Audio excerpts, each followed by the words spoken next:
السلام علیکم ورحمۃ اللہ وبرکاتہ۔ ناظرین، سامعین اکرام، آج میں آپ کے سامنے موجودہ زمانے میں جو لوگ جس مسئلے پر مختلف فی ہیں، اختلاف کرتے ہیں،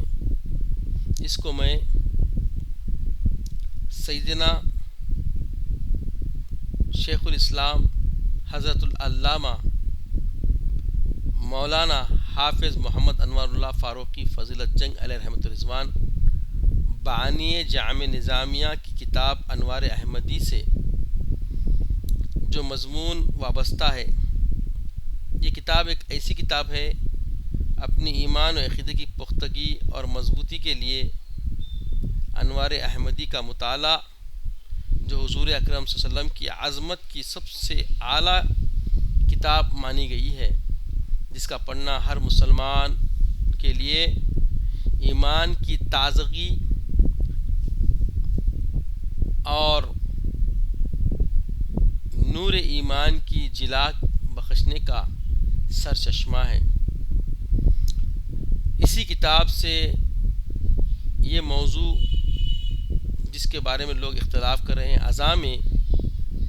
حضور سرور کائنات صلی اللہ علیہ وسلم کے نام مبارک کو سن کر انگوٹھے چومنا، جس کو آج سے تقریباً 15-16 سال پہلے ہمارے شیخ التجوید حضرت مولانا عبدالغفور صاحب رحمۃ اللہ نور اللہ مرقدہ نے اپنے مدرسے کے نام سے اس کو پیش کیا تھا۔ اسی مضمون کو میں آج اپنی آواز میں آپ تک پہنچانے کی جسارت کر رہا ہوں۔ اگر فضل الہی شامل حال ہو اور ہم لوگ حضرت سیدنا نبی کریم صلی اللہ علیہ وسلم کا نام مبارک سن کر تقبیل کیا کریں، یعنی انگوٹھے چوم لیا کریں، تو انشاءاللہ عز و جل برکات دارین کے مستحق ہو سکتے ہیں۔ چونکہ یہ مسئلہ اس زمانے میں مختلف ہی ہو رہا ہے، اس لیے کسی قدر اس میں بحث کی جاتی ہے۔ انشاءاللہ المستعان امید ہے کہ اہل انصاف کو اس سے مکمل خوشی نصیب ہوگی۔ تفسیر روح البیان میں قسطلانی کی شرح کبیر اور محیط اور قوت القلوب وغیرہ سے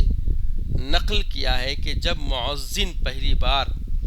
اشہد ان محمد رسول اللہ کہے تو سننے والے کو مستحب ہے کہ صلی اللہ علیہ یا رسول اللہ کہے، اور دوسری بار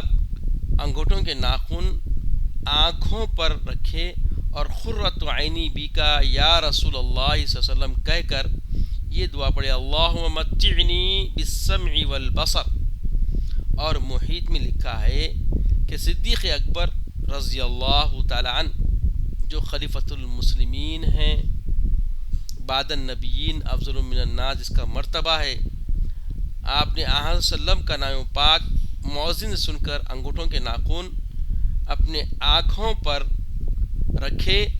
اور مزمرات میں لکھا ہے کہ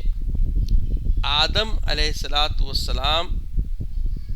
جب جنت میں حضرت صلی اللہ علیہ وسلم کی ملاقات کے مشتاق ہوئے، حق تعالیٰ جل مجدہ نے اپنے حبیب پاک صلی اللہ علیہ وسلم کے جمال کو ان کے دونوں ہاتھوں کے ابہام یعنی انگوٹھوں کے ناخنوں میں جلوہ گر فرمایا، تو انہوں نے یعنی آدم علیہ السلام نے اس پر بوسہ دے کر اپنی آنکھوں پر ملا۔ بس یہ سنت ان کی اولاد میں جاری ہوئی۔ پھر جب حضرت جبرائیل علیہ السلام نے قصہ حضرت صلی اللہ تعالیٰ علیہ وسلم سے عرض کیا، فرمایا حضرت نبی کریم صلی اللہ علیہ وسلم نے جو شخص اذان میں میرا نام اور سنے انگوٹھوں پر بوسہ دے کر اپنی آنکھوں پر ملے تو کبھی اندھا نہ ہوگا۔ حدیث شریف کا ترجمہ روایت کی محدث دہلمی نے فردوس میں کہ جب ابو بکر صدیق رضی اللہ عنہ مؤذن سے اشہد ان محمد رسول اللہ سنتے تو کہتے اشہد ان محمد عبدہ ورسولہ رضیت باللہ ربا وبالاسلام دینا وبمحمد صلی اللہ علیہ وسلم نبیا، اور بوسہ دیتے، کلمے کی انگلیوں کے باطن پر اور ملتے ان کو اپنی آنکھوں پر، اور کہا انہوں نے کہ فرمایا رسول پاک صلی اللہ علیہ وسلم نے کہ جو کوئی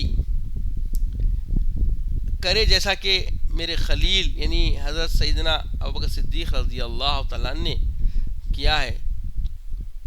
اس سے ثابت ہوا کہ شفاعت میری ان پر ہوگی۔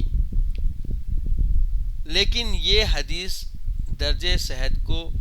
نہیں پہنچی، اور ایسا ہی وہ روایت جس کو ابو العباس احمد بن ابو بکر الرداد الیمانی نے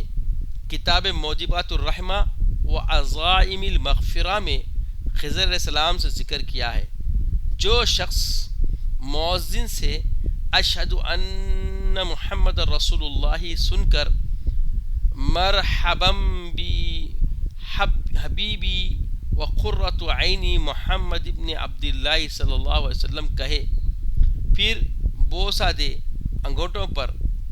اپنے اور رکھے ان کو آنکھوں پر، تو اس کی آنکھوں میں رمت یعنی آشوب چشم کی بیماری کبھی نہ ہوگی۔ اس حدیث کی روایت میں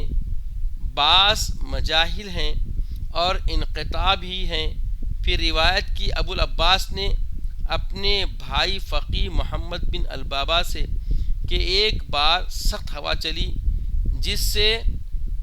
ایک کنکری ان کی آنکھ میں گری، اس کو نکالنے کی بہت کوشش کی مگر نہ نکلی، اور شدت سے آنکھوں میں درد ہونے لگا۔ جب مؤذن سے اشہد ان محمد رسول اللہ سنا، حدیث مذکور پر عمل کیا، فوراً آنکھ سے کنکری نکل پڑی۔ رداد کہتے ہیں کہ یہ بات حضرت صلی اللہ علیہ وسلم کے فضیلتوں کے مقابلے میں بہت کم ہے، اور شمس محمد بن صالح مدنی اپنی تاریخ میں مجد رحمۃ اللہ علیہ سے جو خدمائے مصر میں سے ہیں ان سے حکایت کرتے ہیں کہ جو شخص نام مبارک حضرت صلی اللہ تعالیٰ علیہ وسلم کا اذان میں سن کر درود پڑھے اور انگشتان شہادت آنکھوں پر جمع کر کے ان پر بوسہ دے پھر ملے، دونوں آنکھوں پر تو مرض رمد میں کبھی مبتلا نہ ہوگا۔ ابن صالح مذکور کہتے ہیں کہ فقی محمد بن رزندی سے بھی میں نے ایسا ہی سنا ہے، لیکن وہ روایت کرتے تھے با شیوخ عراق سے کہ آنکھوں پر انگوٹھے ملنے کے وقت کہتے تھے یا سیدی یا رسول اللہ یا حبیب قلبی و یا نور بصری و یا قرۃ عینی۔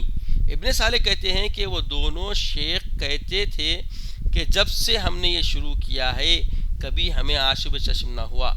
اور الحمدللہ جب سے میں نے سنا ہے میرا بھی عمل اس پر جاری ہے اور مجھے بھی کبھی آشوب چشم نہ ہوا۔ یہ بانی جامع علیہ الرحمٰن نے تحریر فرمایا، اور یقیناً ہم نے بھی دیکھا ہے کہ جب سے ہم طالب علم کے زمانے سے جامع نظامیہ میں ہمارے علماء اساتذہ سے ہم نے یہ سنا تھا، پھر ہم نے انوار احمدی جو برائے مطالعہ ہمیں کورس میں رکھی گئی تھی مولی اول میں ہم جب پڑھے، تو تب سے ہم عمل کرتے آ رہے ہیں۔ آج الحمدللہ داڑھی سفید ہو رہی ہے، آشوب چشم کبھی ہم کو نہیں آئے۔ تو جو یقین مانے، جو عظمت رسول صلی اللہ علیہ وسلم کو مانتے ہوئے اور آدم علیہ السلام کی سنت سمجھ کر حضرت سیدنا امیر المومنین صدیق اکبر رضی اللہ تعالی عنہ کی سنت سمجھ کر اور اللہ کے رسول کے فرمان کے مطابق علیکم بسنتی و سنت خلفاء راشدین کے تحت جو یہ عمل کرتا ہے یقیناً اس کو یہ فیض ملتا ہے، اور یہ عمل یقین مانے ادب میں ہے، فضیلت میں ہے، اور اس کے برکات اور ثمرات ہم زندگی میں دیکھ رہے ہیں۔ تو ناظرین اکرام، آپ بھی اس پہ عمل کریں۔ آپ کی جیسے اللہ تعالیٰ کے حبیب پاک سے محبت ہے اس کا اظہار اس عمل سے آپ کر سکتے ہیں، جیسا آقا علیہ السلام کے خلیل حضرت سیدنا امیر المومنین صدیق اکبر نے کیا ہے۔ وما علینا الا البلاغ وما توفیق الا باللہ۔ السلام علیکم ورحمۃ اللہ وبرکاتہ۔